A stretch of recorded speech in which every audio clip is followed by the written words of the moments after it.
going on? What's going on, fam? It's your boy Rebuke coming back at you on this lovely, lovely Monday, man. And we got a beautiful day this morning down this way, man. Sunny skies, sun shining, just a few clouds up in the sky. I can see the moon right now. It's beautiful, man. But I came across this story and I found it very sad and disturbing, man. And I definitely wanted to bring awareness to it, and hopefully this dude get caught. Listen to this, courtesy of Shine My Crown. Brooklyn woman says she was raped on Coney Island while bystanders laughed and filmed. Shout out to G for bringing us this story. What started as a festive 4th of July evening at Coney Island turned into a night of horror for 25-year-old Melasia Harris. Man, we hope she make a speedy recovery. She says she was raped by a stranger while bystanders laughed, filmed the assault, and treated her cries for help as entertainment. Harris told the New York Post she was at the popular Brooklyn beach to meet a friend who never showed up. Choosing to stay and mingle with new acquaintances, she celebrated into the early morning hours until a man she didn't know approached her and allegedly assaulted her in front of a crowd. All of a sudden, this dude come out of nowhere, Harris said. I kept looking at him. Is he drunk? I don't know. Second later, she said she fell onto a mat and the man jumped on top of her. What's more disturbing? People reportedly stood by, watched, and laughed. I started hearing people laughing. They sat across and watched like it was a movie, Harris recounted. And that was that sister right there, man. And what a terrible experience to go through, because as men, we supposed to protect the women and the children, and even other women. If you see another woman being sexually assaulted, scream. If you can find a brick, a rock, hit the assailant with it or something. You don't just film a sexual assault attack and laugh. How could that be humorous? What's funny about a woman being violated in public? What's funny about that? Besides absolutely nothing. And it wouldn't be funny if it was one of your loved ones. Adding to the horror, she said, a golf cart, possibly driven by beach security, passed by during the attack. Its headlights shone on the scene, but it didn't stop. They just left me, she said. Harris said she was eventually able to break free, but the attacker followed her and allegedly raped her again, this time throwing her into a nearby fence, pressing her face into the sand and bushes as she screamed for help. Oh my goodness. The terrifying encounter didn't end there. Harris said the man bizarrely followed her to the West 8th Street subway station and sat beside her on the bench like we were a couple. When she finally escaped, Harris said she made it home and was later taken to the hospital by ambulance, where she underwent a rape kit examination. The NYPD confirmed a rape report was filed for around 3 a.m. on Saturday, July 5th, near Boardwalk West and Stillwell Avenue, the same time and location Harris described.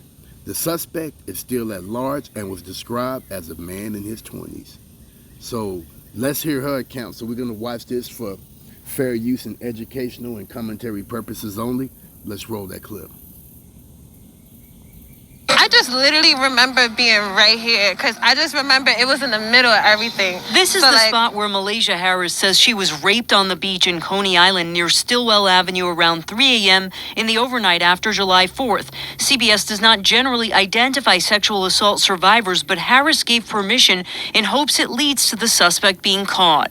I got off of the bus at 11 p.m., missed the fireworks. At this point, I'm making the most of my night. She showed us footage from her time on the boardwalk and the beach, including people having a campfire. Harris says as she was walking away from the water, a man was coming towards her.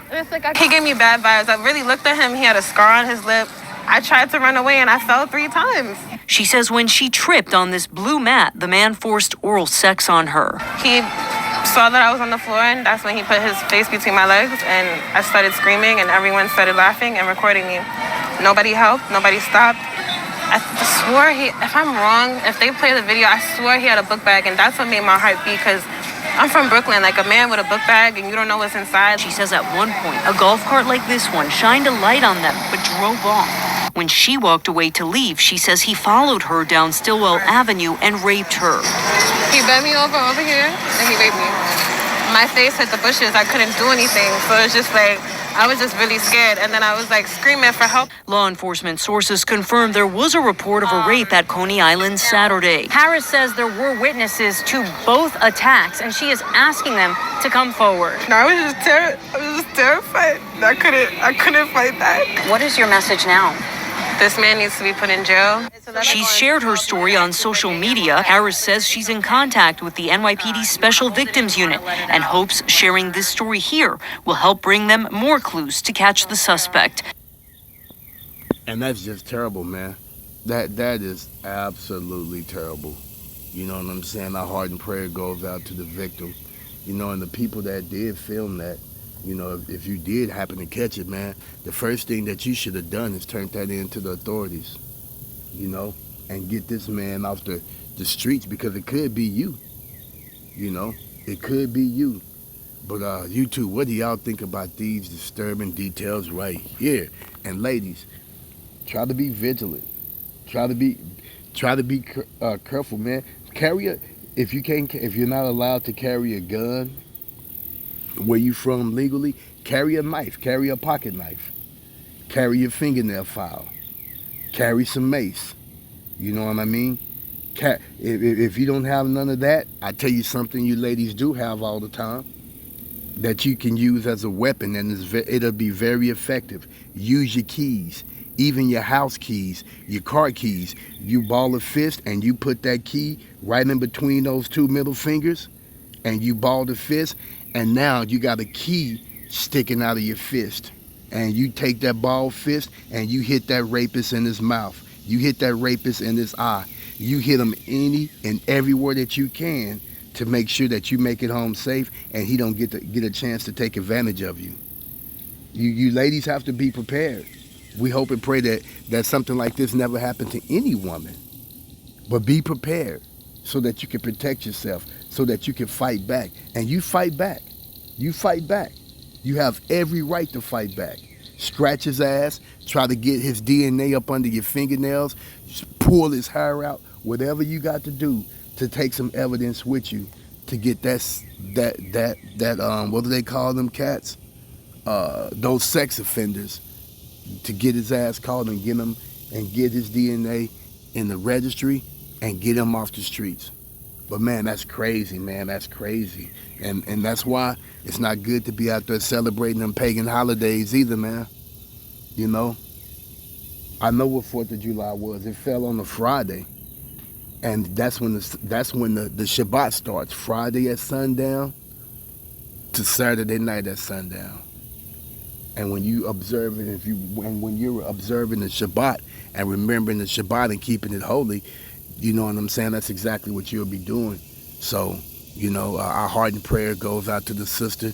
We hope that she make a full recovery, mentally, spiritually, and physically. And we pray for justice that sexual offender gets caught so he can't offend any more women.